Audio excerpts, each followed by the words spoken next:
Todos nós sabemos que o sedentarismo pode levar à morte. Nós sabemos que uma vida sedentária, onde a saúde física não é considerada como algo importante, pode abreviar a vida de uma pessoa. Mas é verdade também que a falta de intimidade com Deus também pode levar à morte espiritual, à doença espiritual na vida de uma pessoa. Eu queria perguntar para você nessa noite: como vai a sua vida? Você tem corrido muito? Você tem compromissos sem fim? Falta tempo para você? Será que você sente cansaço, fadiga, estresse? Você está irritado? Quem sabe você se encontra em meio à exaustão física, mental, espiritual? Será que você tem tido problemas de saúde? A sua energia tem diminuído? Você se sente desmotivado? Será que ao olhar para a sua vida você encontra uma série de tarefas inacabadas? Será que você não tem cumprido todos os seus prazos? Será que a sua produtividade está em queda? Será que os seus relacionamentos estão em baixa? Nós precisamos lembrar que a nossa vida, ela não é uma corrida de 100 metros. Pelo contrário, ela se parece muito mais com uma maratona de 42 quilômetros. É verdade que muitas pessoas vivem a sua vida como se fossem esse tiro livre, e não são poucos que estão morrendo em meio a esse caminho, e que não conseguem desenvolver um ritmo equilibrado, onde a sua vida caminha em direção ao alvo final. Se existe toda essa preocupação com o nosso corpo, com o nosso coração, nós precisamos lembrar também que, em relação à nossa vida espiritual, isso não está distante dessa verdade. Nós precisamos também cuidar do nosso coração, da nossa vida espiritual, da nossa vida interior. Não tem como nós desassociarmos a nossa parte imaterial da material. Nós não podemos desassociar a nossa vida física da nossa vida espiritual. E quando uma ou outra não vai bem, a vida inteira sente. O homem todo, a mulher toda sentem essa falta de equilíbrio. Nessa noite eu gostaria de convidar você a abrir a sua Bíblia no Evangelho segundo Marcos, e nós vamos ver aqui os versículos 35 a 39 do capítulo 1. Marcos, capítulo 1, versículos 35 a 39. E a palavra de Deus nos diz assim: de madrugada, quando ainda estava escuro, Jesus levantou-se, saiu de casa e foi para um lugar deserto, onde ficou orando. Simão e seus companheiros foram procurá-lo, e ao encontrá-lo disseram: todos estão te procurando. Jesus respondeu: vamos para outro lugar, para os povoados vizinhos, para que também lá eu pregue. Foi para isso que eu vim. Então ele percorreu toda a Galileia, pregando nas sinagogas e expulsando os demônios. Hoje nós estamos dando continuidade à nossa série de mensagens sobre os desafios da igreja cristã na nossa época. E o fato é que um dos grandes desafios que nós enfrentamos nos dias de hoje é essa superficialidade, é essa vida desequilibrada, onde nós nos empenhamos muito para ir bem na escola, no trabalho, na faculdade, na vida profissional, e não temos tanto empenho e dedicação quanto à nossa vida espiritual, quanto ao homem interior. O grande desafio é nós não vivermos essa vida superficial, essa vida que parece que está cheio de coisas boas, louváveis, muita ação, mas que por dentro é oco, é vazio. E nós acabamos de ler um texto onde nós vemos o próprio Senhor Jesus cuidando da sua vida espiritual, da sua comunhão com o Pai. E a minha oração nessa noite é que você também possa olhar para as palavras de Jesus, olhar para os exemplos de Jesus e mudar a sua vida, a sua rotina para o seu próprio bem enquanto cristão. E para isso nós vamos orar mais uma vez nesse momento. Abaixe sua cabeça, feche seus olhos, vamos orar. Senhor Deus, nosso Pai, nós pedimos nesse momento que a Tua Palavra, que a iluminação do Espírito Santo possa fazer com que cada um de nós vejamos as verdades do Teu Evangelho e que essas verdades possam ter um grande impacto em nossas vidas, ao ponto de sairmos daqui resolutos em fazer mudanças reais em nossas vidas. Nós te pedimos todas essas coisas e é no nome do Senhor Jesus que nós oramos. Amém. Esse texto que nós acabamos de ler, ele está inserido, está no meio de outros textos que mostram que Jesus tinha uma vida muito ocupada. Ele tinha inúmeros compromissos. A sua agenda realmente era uma agenda apertada. As demandas, as pessoas que estavam ao redor de Jesus estavam sugando toda a sua atenção, estavam de fato sugando todas as suas energias. Existiam muitas necessidades, existiam muitas expectativas. E nós vemos aqui nesse texto que Jesus, ele, mesmo em meio a todas essas demandas, ele para o tempo para se encontrar com Deus em oração.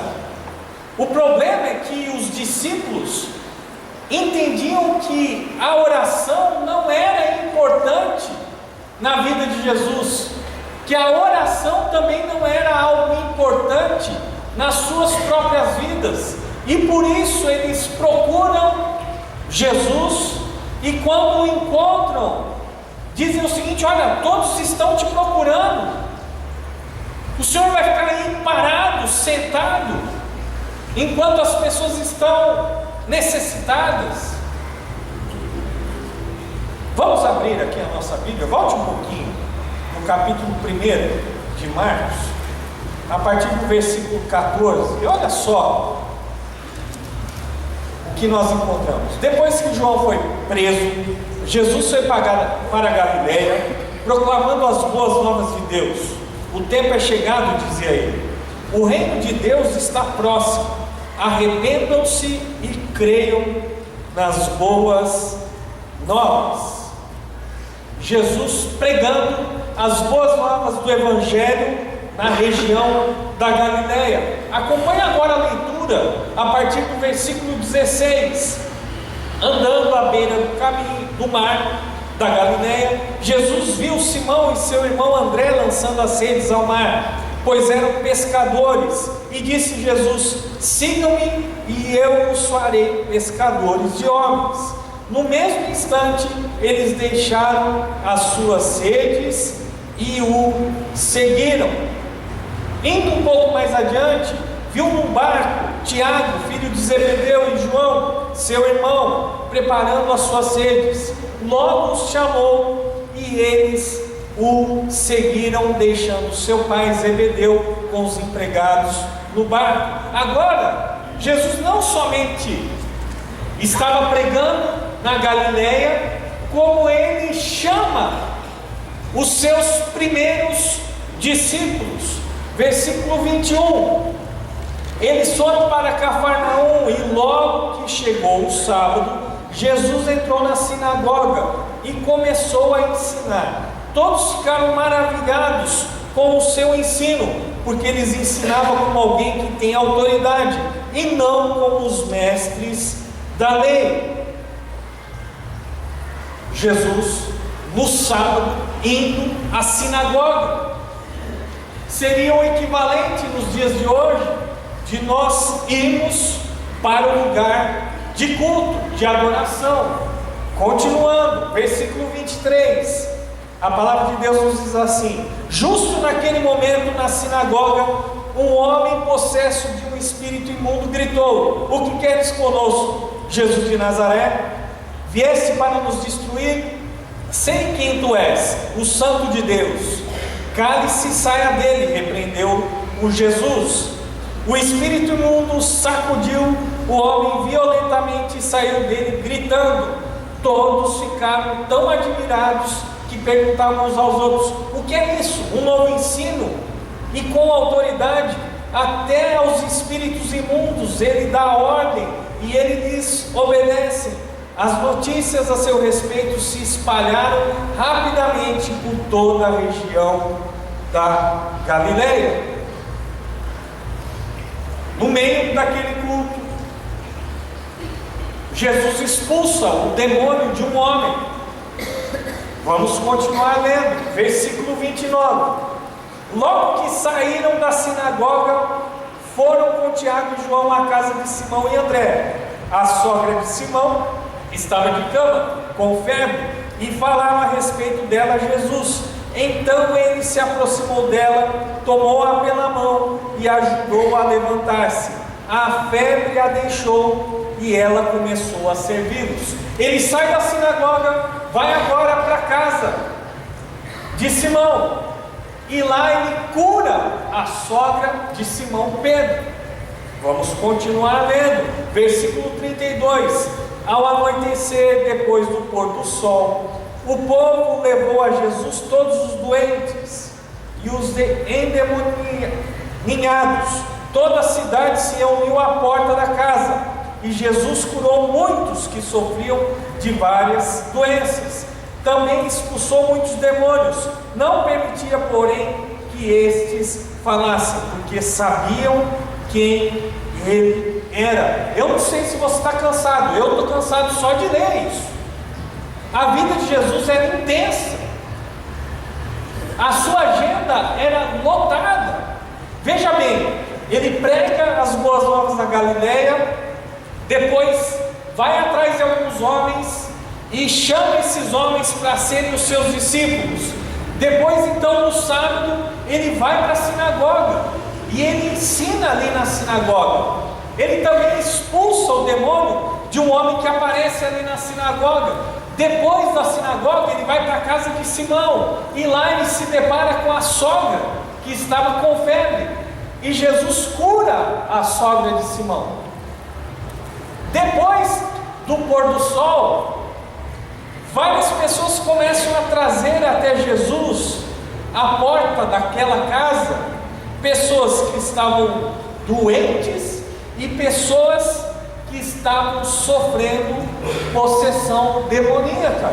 E a Bíblia nos diz que Jesus expulsou muitos demônios e também curou muitos enfermos. A vida de Jesus era extremamente cheia de atividades, demandas, necessidades, expectativas, problemas para serem resolvidos, palavra para ser ensinada, libertação para aqueles que eram oprimidos. Ninguém pode duvidar que a agenda de Jesus era cheia. Mas a sua agenda, a agenda de Jesus, ela era bem diferente da nossa agenda, porque ela era nobre. Ela contemplava duas coisas: a vontade de Deus e também a necessidade das outras pessoas. Por isso ele pregava as boas novas, por isso ele ensinava a palavra de Deus com autoridade, por isso ele curava os doentes, por isso ele expulsava o demônio daqueles que eram oprimidos, tormentados. Nada mais justo do que ter um tempo para descansar, para renovar as suas energias físicas e espirituais. Mas não é isso que nós encontramos na sequência do texto. O que nós encontramos é Jesus de madrugada indo para um lugar deserto para orar, não para dormir até mais tarde, não para trabalhar mais até o limite, mas ele separa esse tempo para estar em comunhão com Deus. O que nos causa muita estranheza é que aqueles discípulos começam a procurar Jesus em todos os lugares e não o encontram. E quando o encontram, não percebem o que Jesus está fazendo, pelo contrário, praticamente apresentam os novos compromissos que Jesus deveria desempenhar. Todos te procuram, todos estão atrás de você. Existem pessoas para serem curadas, existem pessoas para serem ensinadas, existem pessoas que precisam de libertação.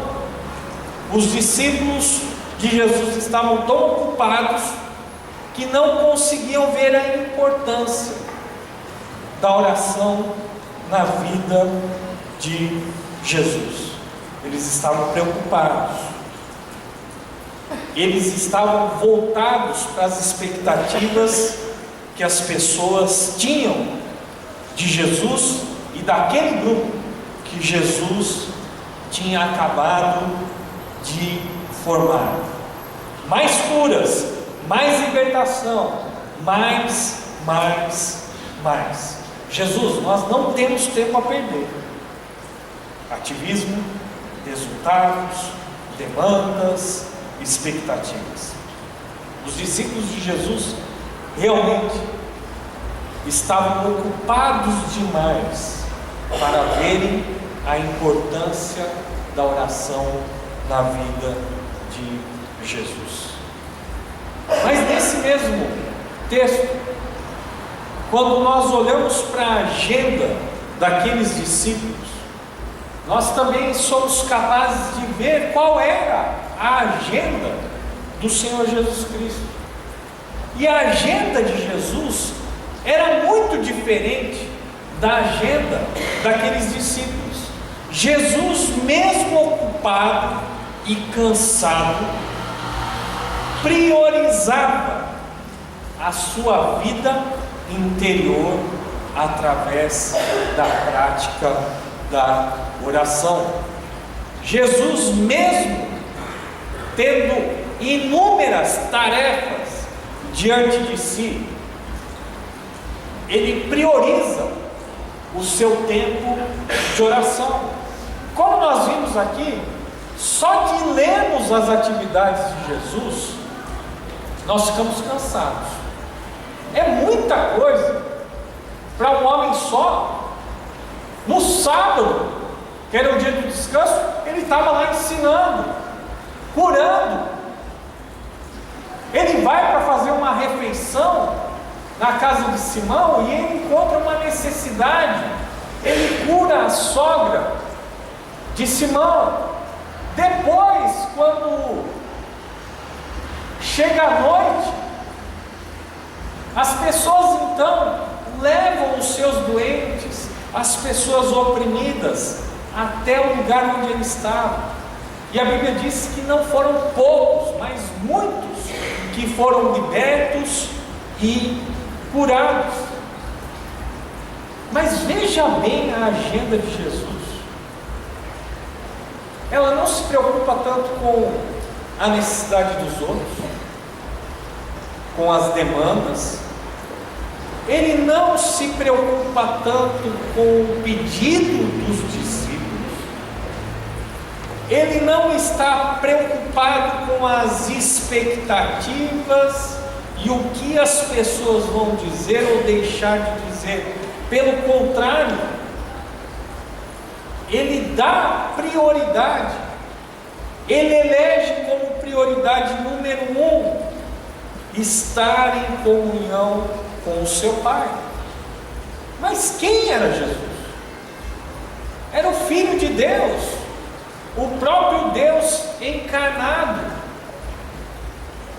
Nós não temos dúvida nenhuma sobre a sua relação com o Pai, sobre a sua proximidade, sobre a sua comunhão com Deus. Mesmo assim, Jesus prioriza esse tempo a sós com o Pai. E é muito curioso, porque Jesus escolhe uma hora em comum, a madrugada. O que você faz na madrugada? Quando você não está de serviço, né? Geralmente você está fazendo o quê? Dormindo. Não era só um horário em comum, mas era também um lugar em comum. Por que Jesus não orou no lugar onde ele estava hospedado? Não poderia ser na sua própria cama, no seu próprio leito? Não poderia ser na cabeceira do seu leito? Não, era um lugar comum, um lugar deserto, um horário comum, um lugar comum e uma prática incomum, porque ele, ao invés de estar dormindo, ele está em oração. Não foi o descanso a sua prioridade, mas também não foi o trabalho excessivo até os últimos limites, mas a sua oração, a sua vida interior, a sua vida de comunhão com o Pai. Eu fico imaginando por que a madrugada e por que o lugar deserto. E parece que isso nos remete a algumas conclusões até razoáveis e lógicas.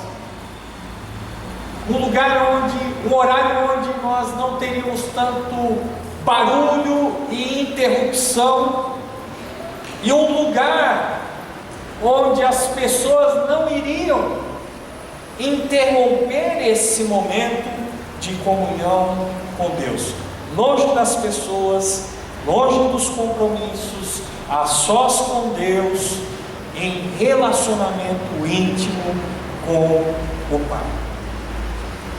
Essa era a prioridade de Jesus. E depois desse momento de intimidade com Deus, nós vemos que Jesus, ele está convicto de qual é a vontade de Deus para a sua vida. Tanto é que nós vemos ali no versículo 36 do capítulo 1 de Marcos: Simão e seus companheiros foram procurá-lo, e ao encontrá-lo disseram: todos estão te procurando. Veja agora no versículo 38 que a Bíblia nos diz: Jesus respondeu: sim, vamos até as pessoas? Não. Sim, vamos atender aqueles que estão me procurando? Vamos curar mais pessoas aqui? Vamos trazer mais libertação às pessoas que estão oprimidas aqui? De jeito nenhum. A resposta de Jesus não vai ao encontro da expectativa dos discípulos, porque ele diz assim: vamos para outro lugar, para os povoados vizinhos, para que também lá eu pregue.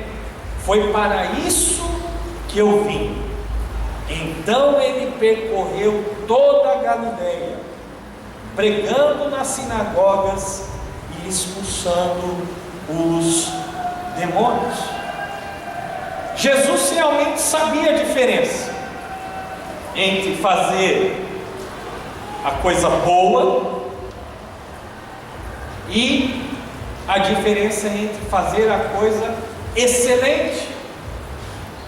Ele não se contentava apenas em fazer aquilo que era bom, mas ele entendia que a sua missão envolvia fazer aquilo que era excelente, e fazer o que era excelente para Jesus era cumprir a missão que Deus lhe tinha confiado. Jesus, ele não retomou suas atividades ali, naquele povoado. Pelo contrário, ele se levanta e vai para os outros povoados, para ali também pregar, para ali também libertar os oprimidos. Jesus não se sente acuado, Jesus não demonstra nenhum sentimento de culpa, ele não se desvia do propósito de Deus para a sua vida. Ele não está preocupado em atender às demandas dos discípulos, ele está sim preocupado com a vontade de Deus em sua vida. Isso por quê? A quem Jesus estava servindo? Aos discípulos? Às pessoas necessitadas? Ou ao seu Pai? Jesus, mesmo ocupado e cansado, ele prioriza o tempo de oração em sua vida. Nós hoje também enfrentamos um grande problema. Hoje as pessoas estão também tão ocupadas que desprezam a sua vida interior, a sua vida espiritual, e desprezam a comunhão com Deus através da oração. E a pergunta que eu tenho é a seguinte: a quem essas pessoas estão servindo? A quem nós estamos servindo? Qual o propósito da nossa vida? Qual o propósito do nosso trabalho? Qual o propósito do nosso estudo? Qual o propósito da pós-graduação, do MBA, das especializações? Qual o propósito de todas as atividades que nós assumimos? Academia, cursos, lazer. A quem nós estamos servindo com os nossos sonhos e objetivos? A quem nós estamos servindo quando nós assumimos novas responsabilidades?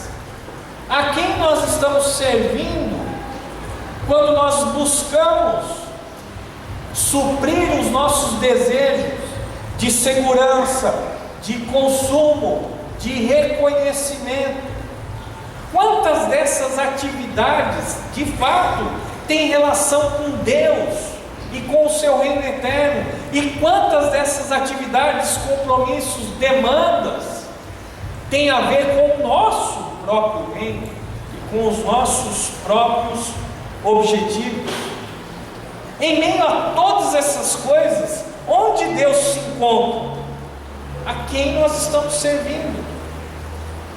Será que é o dinheiro? Será que é a busca de uma posição melhor? Será que é o conforto? Ou será que de fato é Deus? Nessa semana eu vi uma pesquisa que foi feita por um site, os mapas do mundo, e eles coletaram vários dados que são bem alarmantes em relação ao tempo que as pessoas gastam na internet. E olha só que interessante o que essa pesquisa conseguiu averiguar. 75% das pessoas afirmam que ficam mais tempo online do que sua intenção inicial quando se conectam. 41% delas disseram que passam mais tempo online do que convivendo com outras pessoas fora da internet. É muito sério isso.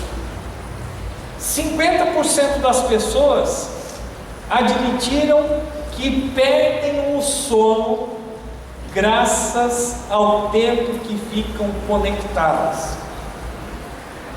41% admitiram que são viciados no Facebook. Como se não bastasse todas as atividades que nós temos como empregado, como membro de uma família, como membro da igreja, como cidadãos, existe essa demanda da internet, onde já 41% dessas pessoas disseram que passam mais tempo em relacionamentos virtuais do que convivendo com pessoas de carne e osso. É muita gente. Se não bastasse todo esse mundo competitivo que nós vivemos, e essa sociedade que nos impõe um ritmo de vida acelerado, nós somos brasileiros e trabalhamos muito mais do que cidadãos de outros países. E se não bastasse, além de brasileiros, eu e você, querendo ou não, nós moramos na maior cidade da América Latina, com os seus problemas, com os seus desafios, onde nós passamos horas e horas apenas para nos locomover da nossa casa para o nosso trabalho, do trabalho para a nossa casa. Talvez essa não seja a sua realidade. Essa pelo menos não é a minha realidade, porque em 10, 15 minutos caminhando eu chego ao meu local de trabalho. Mas muitos de vocês aqui gastam pelo menos 2 horas para chegar até o seu trabalho. São grandes os desafios. O problema é que muitas vezes nós podemos nos convencer de que orar é perder tempo, de que orar não deve encabeçar a nossa lista de prioridades.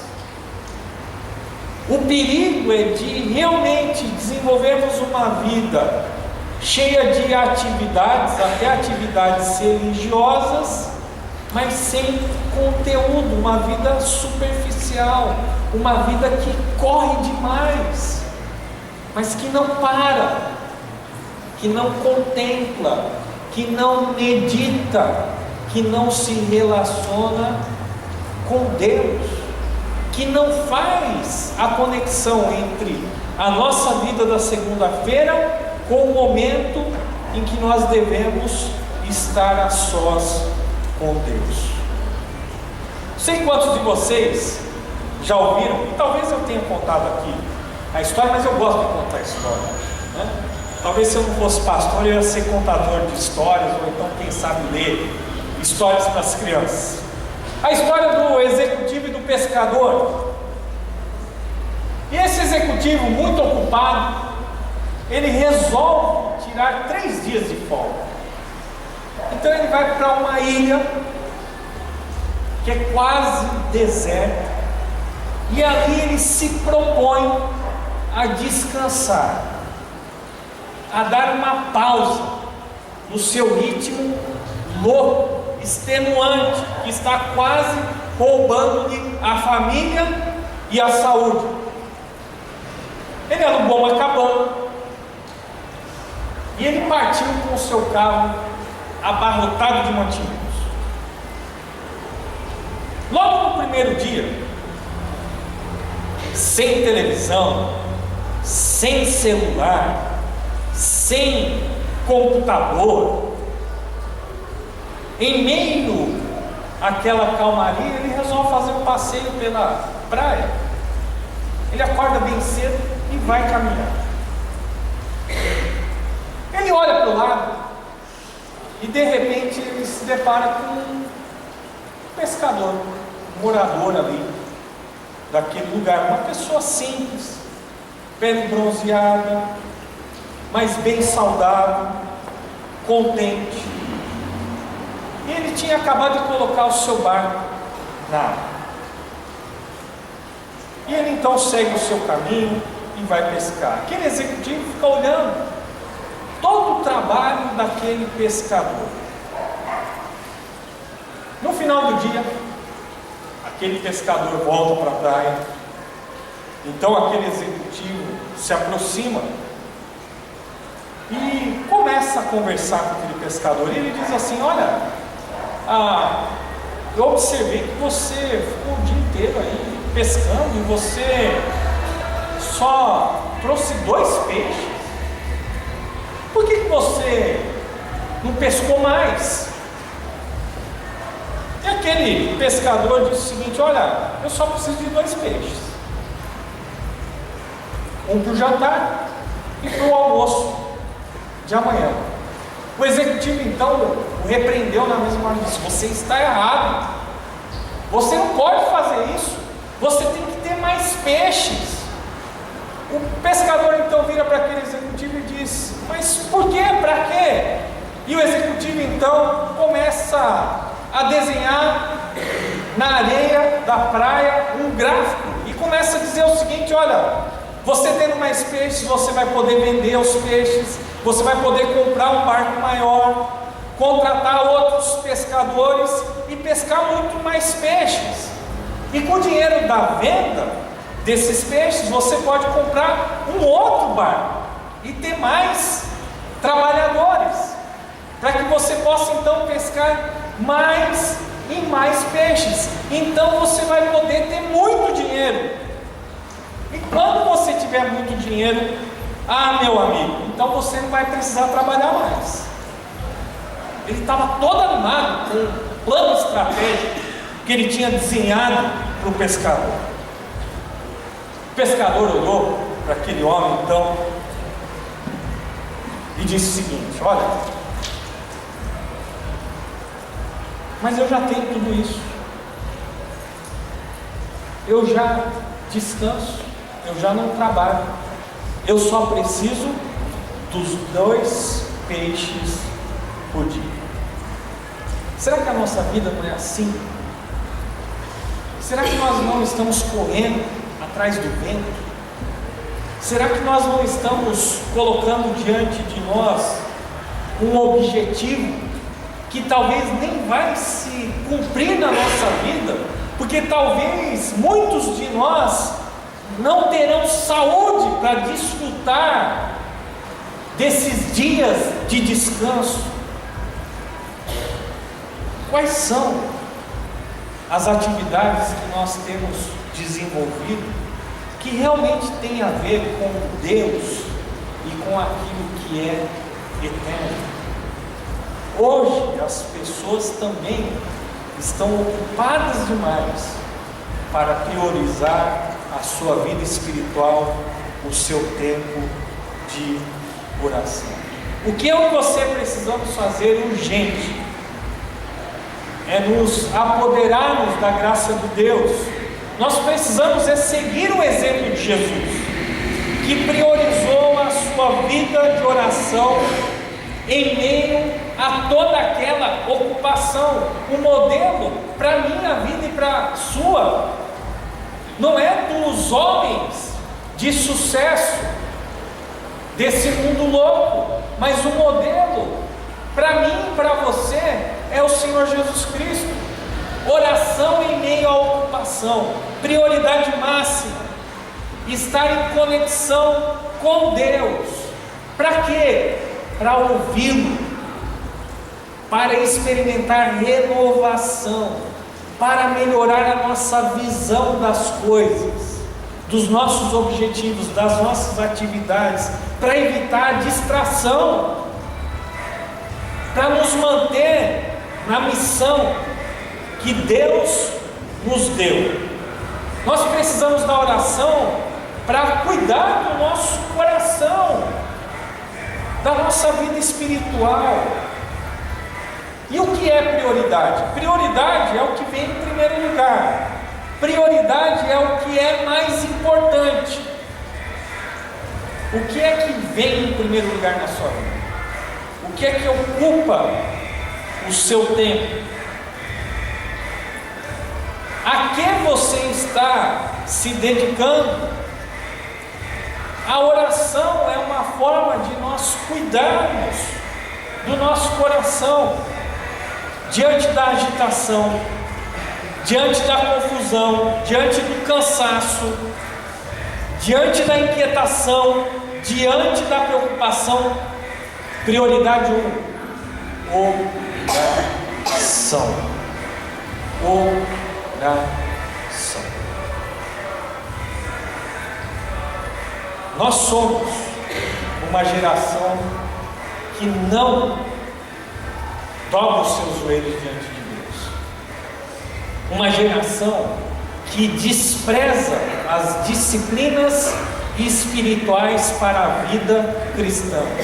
Somos pessoas que têm perdido rapidamente de vista a importância do estudo da Bíblia,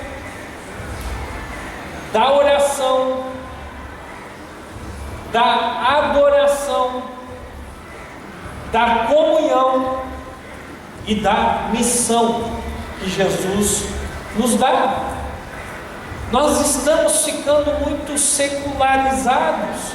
Nós nunca temos colocado no devido lugar aquilo que é o mais importante, e isso é um grande problema.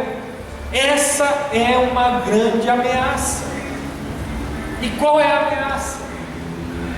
De sermos pessoas religiosas, de sermos pessoas superficiais, de sermos pessoas que conhecem a Deus apenas de segunda mão, de pessoas que conhecem a Deus de ouvir falar, mas não de experimentar na sua própria vida. O modelo é Jesus. Eu e você precisamos priorizar a nossa vida espiritual interior.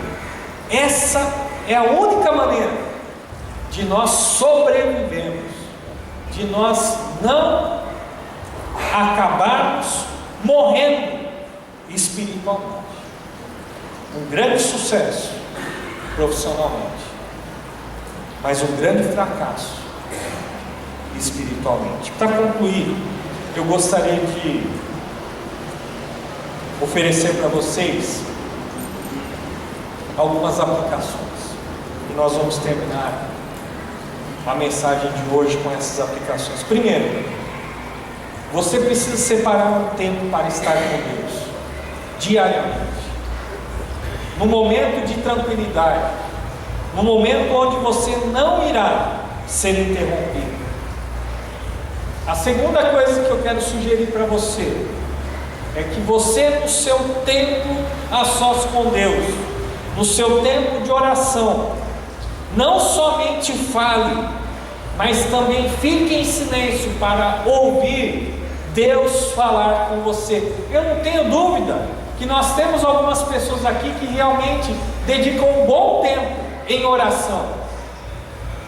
Eu não tenho dúvida, infelizmente eu sei que são poucas as pessoas, talvez não dê para contar em mais de uma mão, mas é verdade, existem pessoas que investem tempo em oração. A grande maioria não investe tempo em oração, e também a maioria fala com Deus, mas não escuta Deus falar. São pedidos intermináveis, são necessidades intermináveis, urgentes, são milagres da última hora,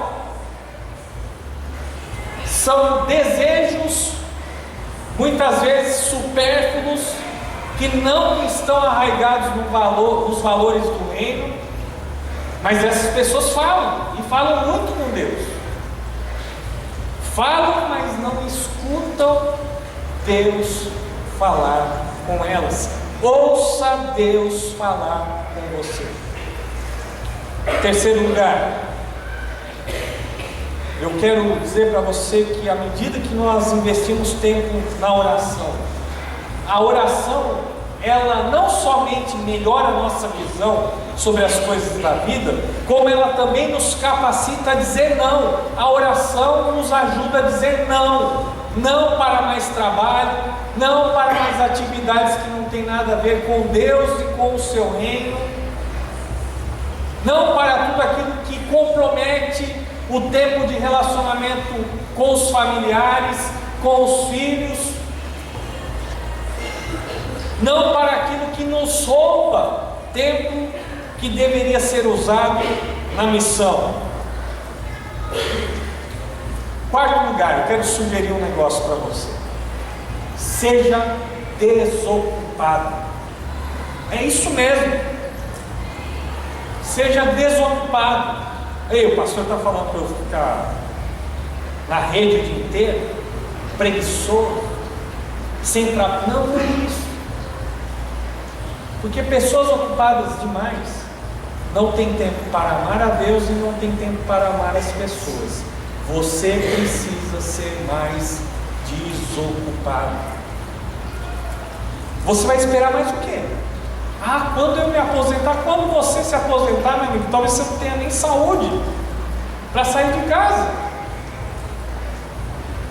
Seja desocupado.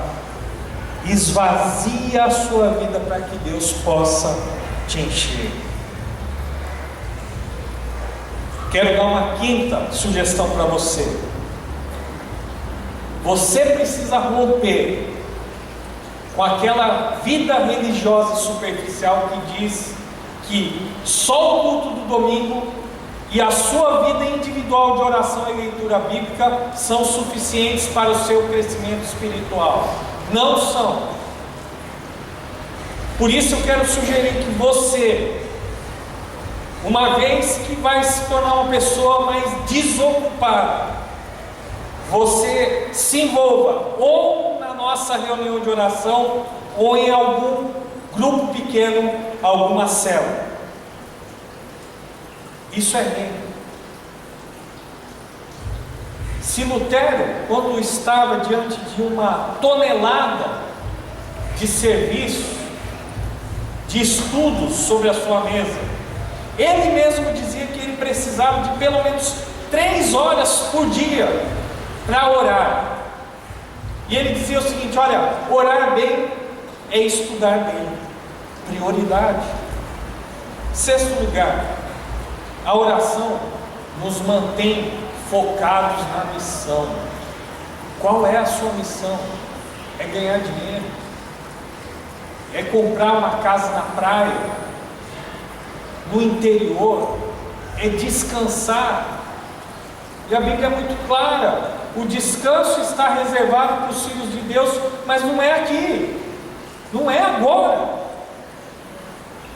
Isso não significa que você vai deixar a sua agenda lotada de atividades do trabalho e começar a se tornar um maníaco compulsivo religioso. Não é isso. Sétimo lugar, nada pode ser mais importante para o cristão que está com Cristo. E se isso é o mais importante, isso precisa encabeçar a nossa lista diária de afazeres e atividades. Comece o dia orando, falando e escutando a Deus. Nutra a sua alma, se reunindo com outros cristãos para orar, para compartilhar, para interceder, para viver para o próximo. Nada pode ser mais importante para o cristão do que estar com Cristo. Eu quero resumir a mensagem de hoje dizendo o seguinte: cuide do seu coração, priorizando a oração. Cuide da sua vida espiritual, priorizando um tempo de comunhão íntima com Deus, o Pai. Abaixe sua cabeça, feche seus olhos, nós vamos orar. Senhor Deus, nosso Pai, nesse